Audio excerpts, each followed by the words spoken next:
ইরানি হামলার পর নিঃস্ব বহু ইসরায়েলি শরণার্থী জীবনের স্বাদ এবার নিজের ঘরে।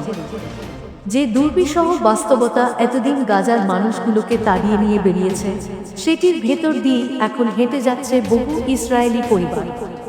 ইরানের পাল্টা হামলায় ভেঙে পড়েছে শত ঘরবাড়ি, শিকড়চ্যুত হয়ে পথে পথে ঘুরছে বহু মানুষ, যাদের চোখে গাজার ধ্বংস কেবলই ছিল দূরদর্শনের একটি ছবি। আজ সেই ধ্বংস নামছে তাদের জানালায়। এতদিন যারা গাজার কান্না নিয়ে হাসাহাসি করত, এবার নিজেদের জীবনের ভয়াবহতা দেখে কেবলই হতবাক।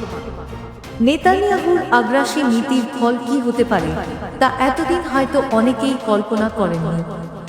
কিন্তু বাস্তবতা এখন এতটাই নির্মম, যেখানে ইসরায়েলিরাই যুদ্ধ বন্ধ করে শান্তির আহ্বান জানাতে বাধ্য হচ্ছেন।